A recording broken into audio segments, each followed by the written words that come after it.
नमस्कार, मैं अंजना और आप देख रहे हैं रियल न्यूज। आइए बढ़ते हैं आज की बड़ी खबर की ओर। पिता डीजीपी, बेटी डीसीपी दोनों ने पास की यूपीएससी परीक्षा, ऐसे बने आईपीएस अधिकारी।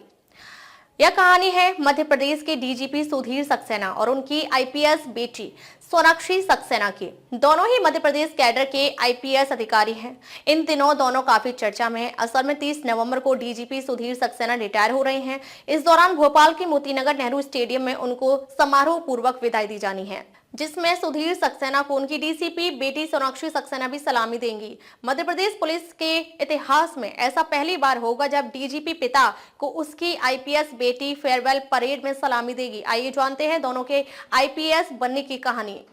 सुधीर सक्सेना कब बने थे आईपीएस? 15 नवंबर 1964 को जन्मे सुधीर कुमार सक्सेना मूल रूप से ग्वालियर के रहने वाले हैं।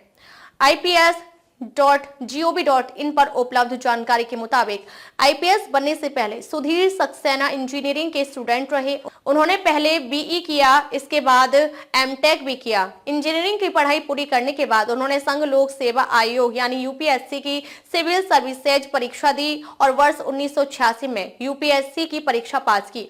वह वर्ष 1987 बैच के आईपीएस अधिकारी बने। 15 दिसंबर 1987 को उनकी नियुक्ति आईपीएस के पद पर हुई। आईपीएस बनने के बाद सुधीर सक्सेना छिंदवाड़ा, रायगढ़, रतलाम, जबलपुर आदि जिलों के पुलिस अधीक्षक रहे। इसके बाद वह कई अलग अलग पदों पर रहे। वर्ष 2012 से 2014 तक वह मध्य प्रदेश सीएम के ओएसटी भी रहे। 2014 से वर्ष 2016 तक वह इंटेलिजेंस चीफ रहे। बाद में उन्होंने सीआईएसएफ महानिदेशक के रूप में भी सेवाएं दी। सक्सेना वर्ष 2022 में मध्य प्रदेश पुलिस के महानिदेशक बने। अब 30 नवंबर को वह रिटायर हो रहे हैं। मध्य प्रदेश के डीजीपी सुधीर सक्सेना खुद तो आईपीएस अधिकारी है ही, उनकी बेटी सोनाक्षी भी पिता की तरह आईपीएस बन गई। 11 दिसंबर 1992 को जन्मी सोनाक्षी सक्सेना ने कानून की पढ़ाई की है। वह लॉ में ग्रेजुएट हैं। उन्होंने ग्रेजुएशन के बाद यूपीएससी की परीक्षा दी और वर्ष 2019 में आईपीएस के लिए चुनी गई। 2020 में उन्हें आईपीएस बनाया गया। उनकी नियुक्ति 28 दिसंबर 2020 को आईपीएस के रूप में हुई। सोनाक्षी पहले सिटी पुलिस इंदौर में एसीपी के रूप में तैनात थी। उसके बाद उनका ट्रांसफर भोपाल के लिए हो गया, जिसके बाद सोनाक्षी भोपाल डीसीपी इंटेलिजेंस के पद पर कार्यरत है।